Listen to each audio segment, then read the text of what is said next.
शुरुआत एक बहुत सिंपल वे में करना चाहेंगे कि सबसे पहले एक बहुत ईज़ी वे में आप प्लीज़ ये बताइए कि मनुस्मृति है क्या और इसमें क्या-क्या चीज़ें हैं? वेद के बाद संसार में सबसे प्राचीन ग्रंथ मनुस्मृति है। अच्छा, सबसे प्राचीन। सबसे प्राचीन। जी। और भगवान मनु के नाम से ही हम मनुष्य कहलाते हैं। हुँ, मनुष्य पद का जो निर्वचन है मनोरपत्यम। जी। मनु जी का वंशज होने के कारण मनुष्य जाति मनुष्य कहलाती है। देव गंधर्व आदि वो भी थे, उस समय भी और भी लोग थे, लेकिन हम मनुष्य कहलाते हैं वो मनु जी के वंशज के कारण। ब्रह्मा जी के आदेश से, ऋषियों के निवेदन से मनु जी संसार के सबसे पहले राजा बने। जी। स्वयंभू मनु की बात कर रहा हूँ। हुँ, और उन्होंने जो मनुस्मृति लिखी उसको धर्मशास्त्र भी कहते हैं, मानव संविधान भी कहते हैं। दुनिया अब तक केवल मनुस्मृति के संविधान से चलती रही। हुँ। वैदिक काल था जब तक, और उसके बाद भी। तो मनुष्य का धर्मशास्त्र वेद के बाद सबसे बड़ा यही है। सबसे बड़ा मनुष्य जाति का संविधान यही है। हमारे राजा लोग इसी संविधान से चला करते थे, लेकिन इसमें मिलावट हो गई। अच्छा। तो धीरे धीरे इस मनुस्मृति ने मूल स्वरूप को खो दिया हुँ, और फिर बदनाम हो गई। वास्तव में मनुस्मृति संसार को, मानव मात्र को सुखी करने का एकमात्र समाधान अगर ये है तो मनुस्मृति है, क्योंकि पूर्णतः वेदोक्त है। हुँ। वेद सबकी समझ में आ नहीं सकते, लेकिन मनुस्मृति भाषा सरल है। अच्छा। तो मनुस्मृति मानव संविधान है, संसार का संविधान है। ब्रह्मांड का नहीं कहूंगा, ब्रह्मांड का तो वेद है। हुँ, इससे पहले कोई संविधान दुनिया में नहीं था। अगर धरती पर सुख पहुंचाना है, हुँ। सभी मनुष्य का और प्राणियों का कल्याण करना है, तो केवल उसका समाधान केवल मनुस्मृति। आप जैसे मनुस्मृति को वेद से कनेक्ट करके बता रहे हैं और आप कह रहे हैं कि ये मतलब मानव का संविधान है। तो मनुस्मृति तो 3 वेद को मानती है और आपने तो वेदों पे भाष्य किया है, वेद 4 है। तो फिर क्या सही माने? हाँ, वेद शैली के आधार पर तीन है: अच्छा। ऋक, यजु और साम। हुँ, जो मंत्र पद्यात्मक होते हैं वो ऋक कहलाते हैं, जो मंत्र गद्यात्मक होते हैं वो यजु कहलाते हैं, हुँ। जो मंत्र गायन शैली में होते हैं वो साम कहलाते हैं। तो ऋग्वेद, यजुर्वेद, सामवेद जो हैं, इनमें ऋग्वेद में ऐसा नहीं कि सारे ऋक हैं, कुछ दूसरे भी। प्रधानता ऋक की है। यजु में प्रधानता यजु शैली के मंत्रों की है, साम में प्रधानता साम शैली के मंत्रों की है। अथर्ववेद में तीनों का मिक्सर है, इसलिए वहां अथर्ववेद की बात नहीं है। शैली के आधार पर वेद, हुँ। ऋग्वेद, यजुर्वेद, सामवेद और अथर्ववेद, ये विषय के अनुसार वेद है। अच्छा। विषय के अनुसार क्लासिफिकेशन है, हुँ।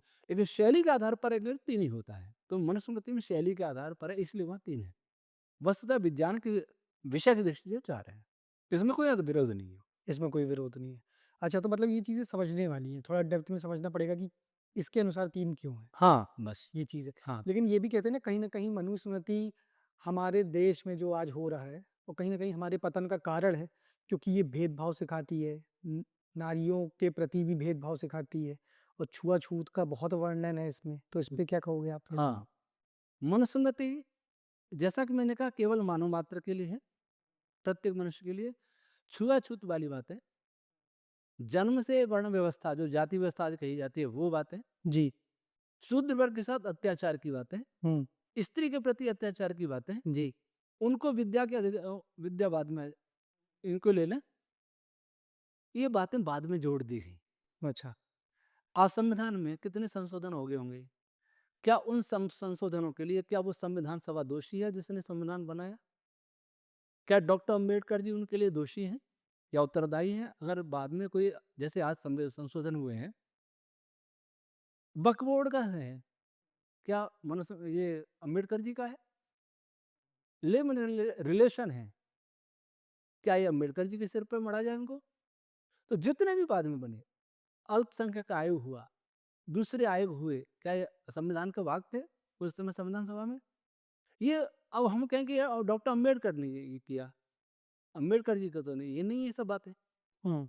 तो वैसे ही मनुस्मृति करोड़ों वर्ष की बात है, उसमें आधे से ज्यादा प्रक्षेप हो गए।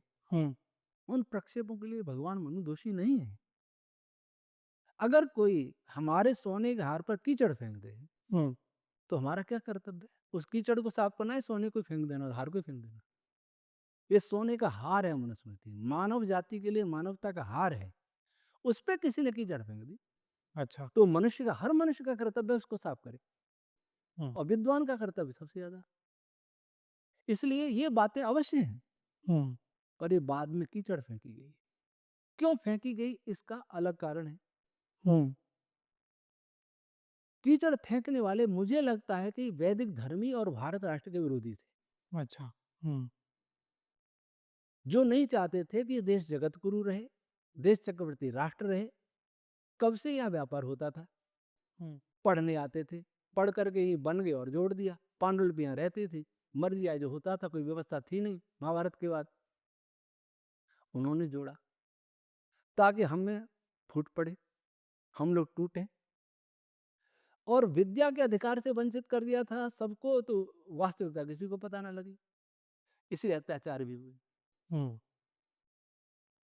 वेद में जोड़ नहीं सकते, वो जोड़ना किसमें संभव है? जिस ग्रंथ को हम समझते हो।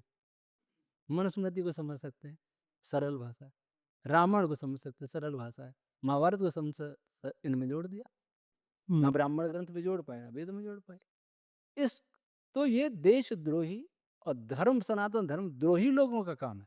बहुत से लोगों का ये कहना है कि उसमें ये भी लिखा है कि अगर कोई स्त्री या शूद्र वर्ण का व्यक्ति मंत्र सुन ले तो उसके कान में लोहा पिघलता हुआ डाल दो, अगर मंत्र बोल दे तो जीभ काट दो। तो ये तो मतलब बहुत लोग कहते इस पे मतलब उंगली भी उठाते कि ऐसा ऐसा लिखा गया है। तो कहीं ना कहीं तो बटेंगे ना ऐसे में आपस में लोग। बिल्कुल बटेंगे, और बटे हैं, हाँ जी। इसी कारण बटे हैं। तो तो ऐसी फिर मैं चीज कह रहा क्यों हूं, लिखा जा रहा है, मतलब ये फिर ये क्या क्या मतलब, और थोड़ा इसको डेप्थ में समझाइए। इसको इसलिए लिखा जा रहा था, मनु जी ने नहीं, जो जोड़ने वालों ने, धर्मद्रोही और देशद्रोही ने लिखा जा रहा था कि इस देश को तोड़ना है। वैदिक धर्म, सनातन धर्म मानवता का धर्म है। जब से मनुष्य पैदा हुआ, जब से यही चल रहा है। इसमें विकृति आ गई तो दूसरे मजहब बन गए। मजहब वालों ने भी इसको समझा नहीं, और हम लोगों ने समझना बंद कर दिया। उन्होंने उसे, इसको तोड़ने के लिए बातें जोड़ी। इससे भारत कमजोर होगा, सनातन धर्म कमजोर होगा, इसलिए जोड़ी। और दूसरी बात, कान में शीशा डाल दो। स्वयं वेद कहता है, यथेमा वाचम कल्याणी मावदानी जनेभ्य। जो वेदवाणी है वो ब्राह्मण को, क्षत्रिय को, वैश्य को, शूद्र को, अति शूद्र को, सबको पढ़ना चाहिए। महर्षि आनंद सत्याग्रह प्रकाश में जब उनके सामने ये प्रश्न आया कि शूद्र वेद पढ़ें तो हम क्या करेंगे, मतलब कि ब्राह्मण ने प्रश्न किया हम क्या करेंगे, तो ऋषि आनंद ने कहा, हवा सबके लिए, परमात्मा की पानी जल सबके लिए है, भूमि सबके लिए है, सूर्य चंद्र का प्रकाश सबके लिए है, तो वेद सबके लिए क्यों नहीं? वो भी परमात्मा की वाणी है।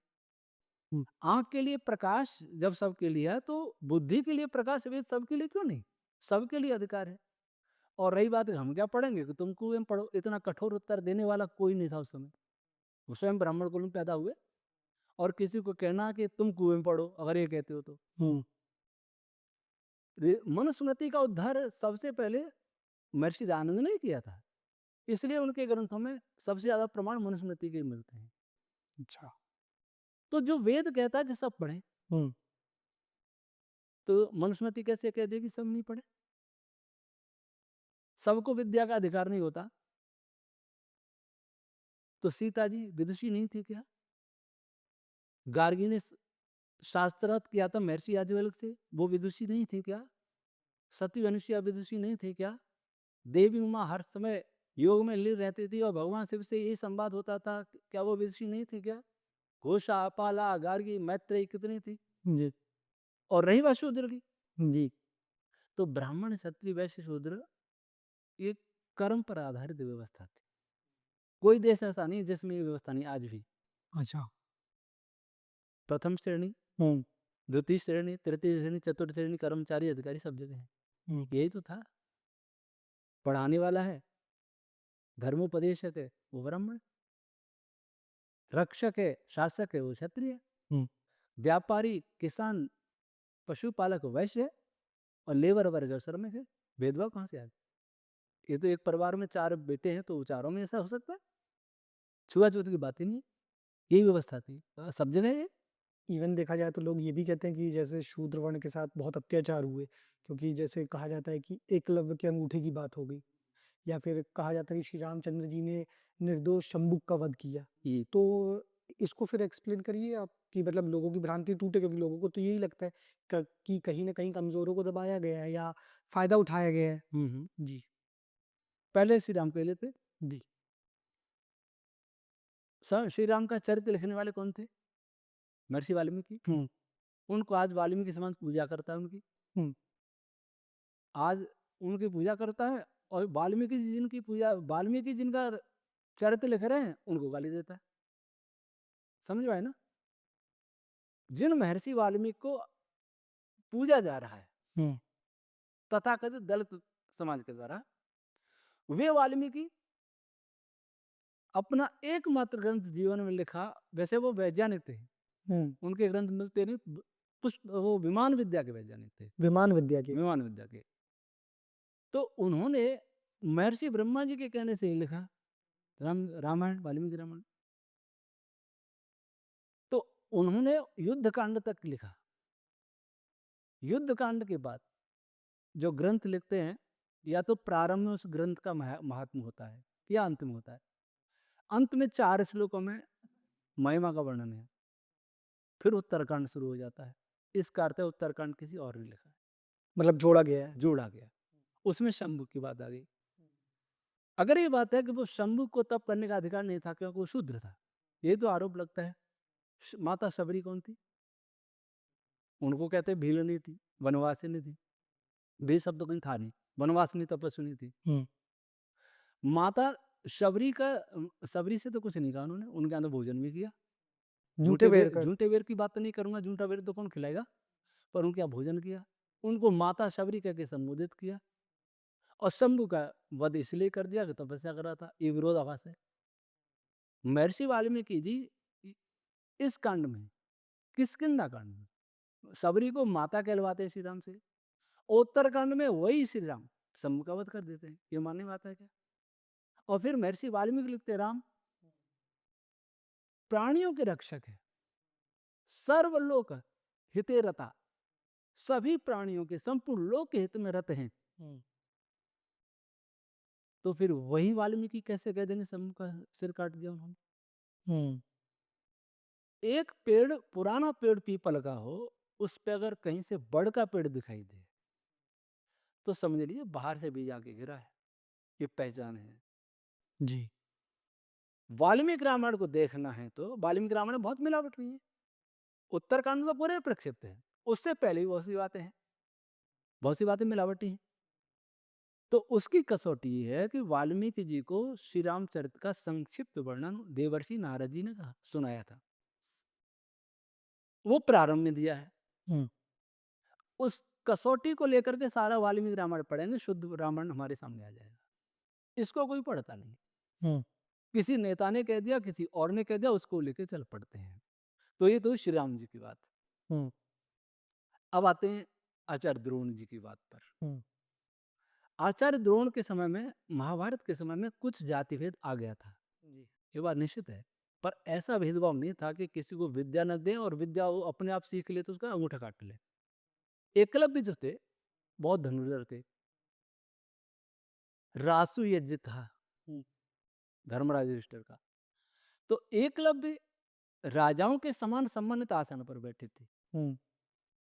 तो जिससे छुआछूत की जाए, उसको चक्रवर्ती राजा जो बन रहा है, उसकी सभा में राजाओं के समान आसन क्या दिया जा सकता है? दिया गया। और शिशुपाल ने यह कहा कि धनुर्धारियों में एकलव्य के रहते केशव का सम्मान क्यों? इसका अर्थ जो है, धनुर्धारी एकलव्य सम्मानित व्यक्ति थे, नहीं तो उनसे तुलना क्यों करेगा? आज राष्ट्रपति भवन में कोई कार्यक्रम हो रहा हो, राष्ट्रपति का शपथ ग्रहण हो रहा हो, वहां ही कोई कह दे कि ये सफाई करने वाले को रहते हुए और राष्ट्रपति का सम्मान क्यों हो रहा है, ऐसा कौन कहेगा? उसी स्तर का आदमी होना चाहिए। तो फिर सम्मान कहाँ कहाँ सम्मान नहीं था? हुँ। जरासंध की सेना में थे एकलव्य। तो ये भी जोड़ा गया। ब्राह्मण और क्षत्रिय इन दो को टारगेट किया गया है, क्योंकि यही भारत की शक्ति थी, सनातन धर्म की शक्ति थी। एक विद्या का रक्षक था, एक राष्ट्र का रक्षक था।